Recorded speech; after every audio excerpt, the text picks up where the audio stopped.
Hi, my name is Tori, and I am a doctor of physical therapy who specializes in pelvic dysfunction, which means I treat things that can go wrong around the pelvis, and this includes the different kinds of pelvic organ prolapse. I recently made a more comprehensive video all about pelvic organ prolapse, talking about the different types, common symptoms, treatment options, the grading system, and I talked a little bit more about why I don't think that doing a bunch of Kegels all the time is always the right intervention for everyone. So if you're looking for a more comprehensive video, I will link it here and I will put it in the description below as well. But as I was creating that video, I realized that I know and can very easily share a really simple technique that you can use throughout the day, that you can do pretty much anywhere in your home to get some symptom relief. So I wanted to go ahead and share that technique today. So this technique is especially effective when it comes to alleviating that feeling of pelvic heaviness or pelvic fullness that can come after you've been on your feet for a long time, maybe gone grocery shopping, gone for a long walk, just done something where gravity has really had a chance to act on your prolapse and have that organ start to descend. I also want to share a little bit about why this technique works for any kind of pelvic prolapse, and I want to talk about some things that you can do while implementing the technique in order to make it more effective. But why don't we get into the position ourselves? Let's start doing the technique and then we can talk a little bit more about why it works for any kind of prolapse and what you can do while doing the technique in order to make it more effective. So, timestamps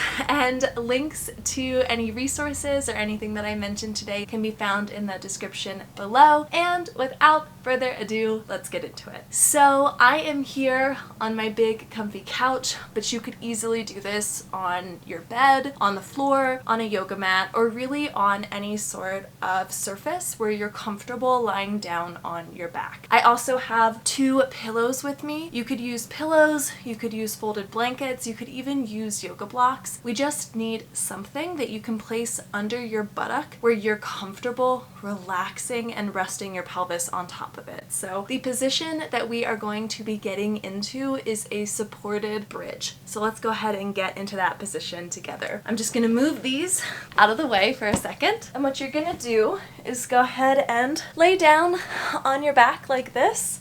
Keep your knees bent, and you're going to get yourself into a bridge and then put your pillows or folded blankets or yoga blocks or what have you right under your buttocks. So you grab my pillows into my bridge, and there we go. Make sure you wiggle around and get comfortable, because I usually encourage patients that I'm seeing to maintain this position for up to 5 minutes at a time for optimal results. So it's important to be comfortable. Once you get yourself comfortable in your supported bridge, you want to make sure that you can truly relax the muscles around your pelvis. So do a quick check-in with buttocks, check in with your inner thighs, check in with your quads, the muscles that live on top of your thighs. Check in with your abdomen. You just want to make sure that all of the muscles that surround and attach to your pelvis can relax, that you feel nice and supported. So now that we are here, let's talk a little bit about why we're doing it, why it works. Regardless of which organ is involved, whether it's bladder, uterus, rectum, or a combination of the three, this technique should still bring you relief, because essentially what we're doing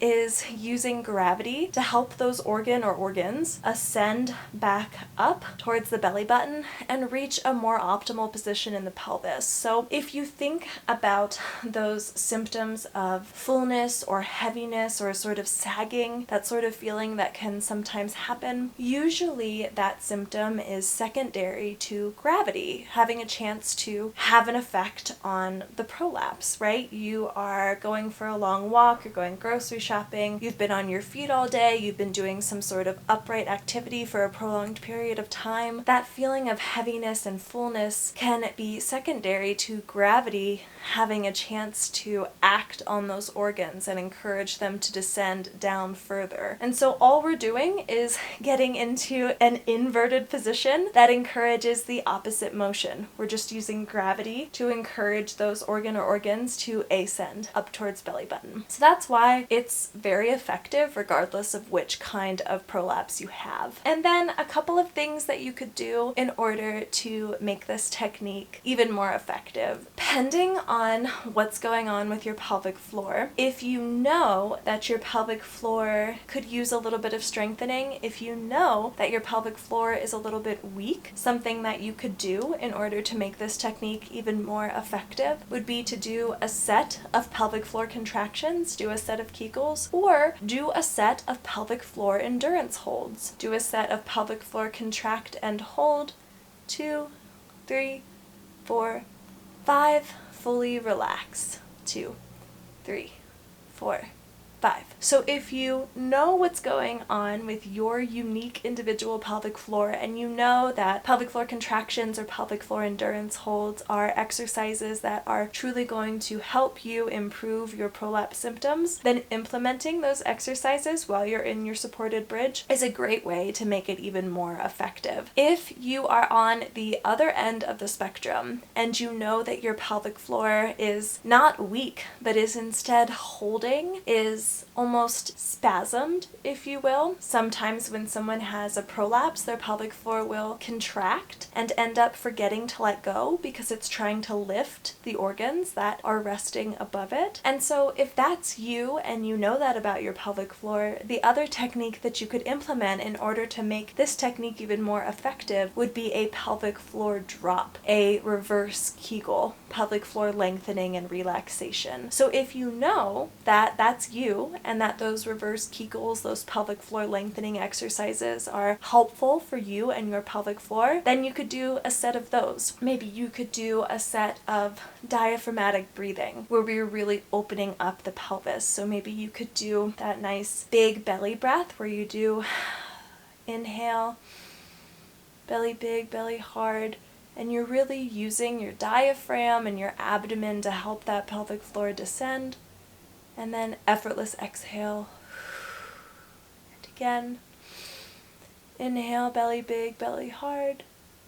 Hold and effortless exhale. So again, depending on which end of the spectrum is applicable to you, you could do a set of pelvic floor contractions or pelvic floor endurance holds, or you could do a set of diaphragmatic breaths or pelvic floor drops in order to make this technique even more effective. If you aren't sure where your pelvic floor falls on that spectrum, I do highly encourage you to seek out a pelvic physical therapist. A good pelvic physical therapist would be able to assess not only your pelvic floor, but your surrounding musculature, your posture, your deep core system, and your lifestyle, and help implement interventions that are unique and specific to you, your body, and your life to help you significantly decrease or even eliminate symptoms associated with prolapse. So if you live in the United States and you are interested in seeing a pelvic physical therapist to help you get better, I will go ahead and link to a directory in the description below. If you don't live in the United States, I've realized that usually the best Google search is pelvic physiotherapy. So searching for pelvic physiotherapy or even women's health physiotherapy can be a helpful Google search to help you find a provider near you. Finally, I want to remind you that you are not alone in your experience at all. Prolapse is much more common than you might realize. Right now, the statistics are telling us that about a third of women will experience some type of prolapse in their lifetime, and it's important to remember that those statistics only reflect reported cases. So know that you are not alone in your experience, and know that the wonderful, beautiful thing about prolapse is that it is very, very treatable, and you are worthy and deserving of your treatment and of your healing. Alright, we've been here for a few minutes. Like I said, I usually encourage patients to hang here for up to 5 minutes at a time for optimal results, but you can stay for as short or as long as is helpful for you and your body. Feel free to trial different amounts of time to see how your body best responds. But I'm gonna go ahead and get up. Alright, I really hope that this technique is helpful for you. You can implement it as frequently as you want to throughout the day. It's something that you can do at the end of the day just before you go to bed to have a better night's rest, or it's something that you can implement after you do provocative activities, after you go for a walk, after you go for a long grocery shop, anything like that, in order to give you some relief right after that activity. I'm a really big fan of trial and error, so I always encourage patients to try it at different times throughout the day and see when they like to implement it, when it works best for them, their bodies, and their lifestyle, their schedule. On that note, thank you so much for watching. If you enjoyed this video or found it helpful, please do give it a thumbs up. And if you didn't like it, go ahead and give it a thumbs down, and do let me know what I can do to improve in the future. Feel free to comment absolutely anything down below. Questions you have, content suggestions, feedback, criticism, really anything. I do try really hard to read and respond to all of my comments. Don't forget to check me out on Instagram, and finally, if you want to see more content from me, please do consider subscribing to the channel. I make videos about pelvic things like today's video, and I also make videos about life things. Thank you again so much for watching. I hope that you have a wonderful rest of your day, and I will see you in the next video. Bye!